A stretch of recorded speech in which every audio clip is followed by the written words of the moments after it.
A long time ago, a family sat around a fireplace in their home. The golden light from the fire filled the room. The mother and father were laughing at something their oldest daughter said. The girl was 17 years old, much older than her little brother and sister, who were 5 and 6. An old woman, their grandmother, sat in the warmest corner, knitting. A baby, the youngest child, smiled at the fire from its small bed. This family was happy, even though they lived in the worst place in New England. Their home was high up in the White Mountains, where the wind blew hard all year. They lived in a very cold and dangerous spot. Sometimes, stones from the mountain above would roll down and wake them at night. No other families lived near them, but they were never lonely. They loved each other and often had visitors. Their house was near an important road that connected the White Mountains to St. Lawrence River. Travelers passing by in wagons often stop at the house for water and friendly chat. People walking across the mountains would sometimes come in to share a hot meal. If the weather was too wild, some travelers would spend the night with them. The family was kind to everyone who stopped by offering a warmth that money could not buy. One December evening, the wind howled down the mountain. It seems to knock on their door. The family fell silent, and then they heard a real knock. The oldest girl opened the door and found a young man standing in the dark. The grandmother placed a chair by the fire for him, and the oldest daughter gave him a shy smile. The baby lifted its little arms toward him. "This fire is just what I needed," the young man said. "The wind has been in my face for 2 hours." The father took the young man's bag. "Are you going to Vermont?" he asked. As the young man sat by the fire, they all heard a sound outside. It sounded like heavy footsteps, as if someone was running down the mountain. The father looked out the window. "The old mountain has thrown another stone at us," he said, smiling. "We have lived here for years, so we know how to deal with it. I have made a safe place outside, in case the mountain ever falls on us." As the father spoke, the mother made a hot meal for the guest.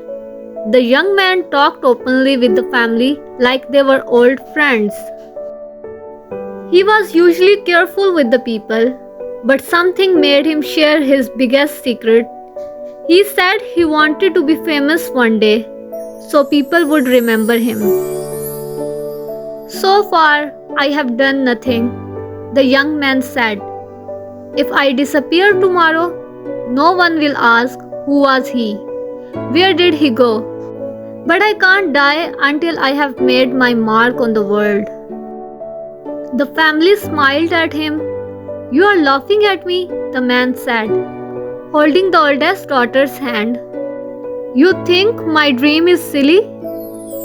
The girl, shy, turned red and whispered, "It's better to sit here by the fire and be happy, even if no one remembers us." The father stared into the fire. There's truth in what the young man says. It would have been nice to have a farm in the valley, somewhere safe from the mountain. I would have been respected by my neighbors, and when I died, people would know I lived a good life. "You see," the young man cried, "we all want to be remembered. Some want just a gravestone, while others want to be famous. But we all want people to remember us. The young man added more wood to the fire, and the light fell on the family. It lit up the father's strong arms, the mother's gentle smile, the young man's proud face, and the shy daughter. It warmed the old grandmother, still knitting in the corner. She looked up and said, "Old people have secrets too." She told them her secret. She had made her funeral cloth years ago, and they were her best clothes since her wedding.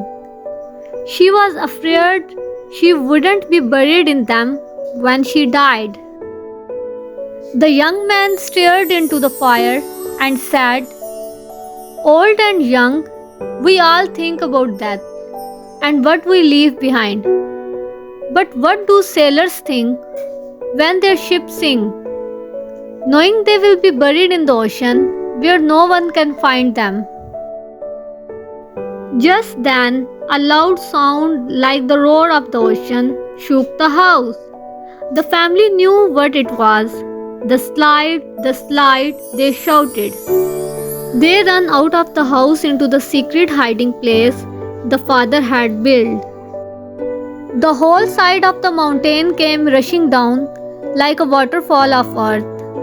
But just before it hit their house, the slide split in two and passed on either side. Everything in the path of the slide was destroyed except for their little house.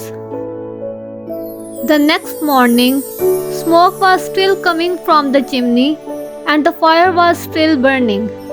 It looked like the family had just stepped out for a walk. Some people believed there was a stranger with them that night, but no one ever knew who he was. His name and life remained a mystery, and his body was never found.